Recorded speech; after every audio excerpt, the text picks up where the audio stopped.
Geometry 1, Chapter 3, Skill 2. You should be able to apply the corresponding angles theorem, the alternate interior angles theorem, the alternate exterior angles theorem, and the consecutive interior angles theorem. You should be able to name which rule you use to find the angle measure when given parallel lines. So the example here, find the value of x in each picture, state which rule you used. So in this picture A, what we can tell is that we have two lines here that are parallel. These are the parallel symbols, and we have the line that crosses them. The line that crosses them is called the transversal, and we have two angle measures here. Now, you have a couple of options. Either these angles are congruent, and you set them equal to one another, the two angle measures, or they are supplementary, which means they add to 180, so you would add them together and equal it to 180 to solve. So what we need to do is figure out the relationship between these two angles. So look, this angle is inside the parallel lines, so it's an interior angle. This angle, though, is not inside the parallel line, so we call it exterior for outside angle. So we have one interior and one exterior. There aren't many options for one interior and one exterior angle. Furthermore, notice they're not vertical. The vertical angle would be over here for the 5x plus 13. The 7x plus 1, I would describe it, of these four angles over here, it's maybe the bottom right one. And the 5x plus 13 is also the bottom right.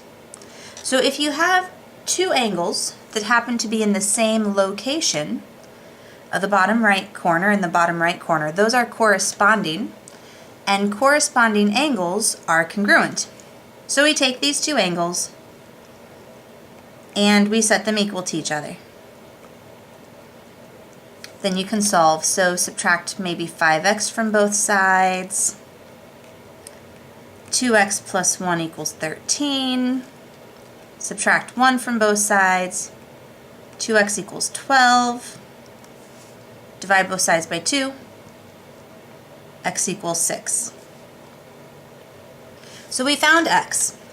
And the rule, well, these angles are the corresponding angles, so the rule then is the corresponding angles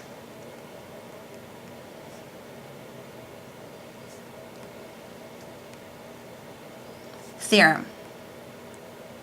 The corresponding angles theorem says if you have parallel lines and you have corresponding angles, the corresponding angles are congruent. The second problem, again, we have two parallel lines. We know they're parallel because of the little arrows on them. And we have the line that crosses them called the transversal. And we have these two angles. We have the 5x minus 6 and the 3x plus 10. Now these angles, if you notice their locations, are both inside the parallel lines. So we call them interior angles. So if we have interior angles, we have some options. They could be alternate interior, they could be consecutive interior, or they could be a linear pair. Well, alternate interior means you have crossed the transversal, so you've gone to the other side of the transversal, and you've gone to the other line of the two parallel lines. So notice these two are on the same side of the transversal. The only option when the angles are on the same side of the transversal is to be consecutive interior angles. Consecutive interior angles, since the lines are parallel, are supplementary. That means they add to 180 degrees. So what we can do is take the two angles and add them to equal 180 degrees. And then solve. So let's combine like terms. The 3x and the 5x give 8x.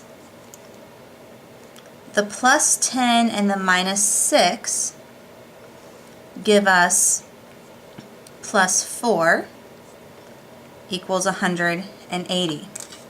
Now we subtract 4 from both sides. 8x equals 176. And we divide both sides by 8. We get x equals 22. Now the rule for that, because it does ask for the rule. Well, the rule is exactly what we just, our justification for why we did what we did. These two angles have to add to 180 degrees because they are consecutive interior angles. So the reason is the consecutive interior angle theorem.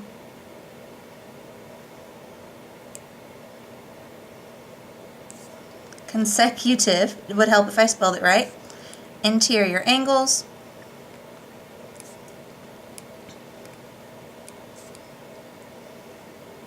theorem.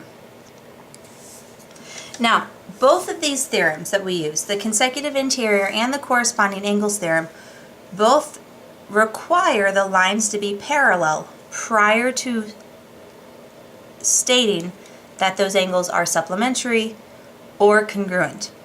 So it's very important if you're using the theorem that the lines be parallel.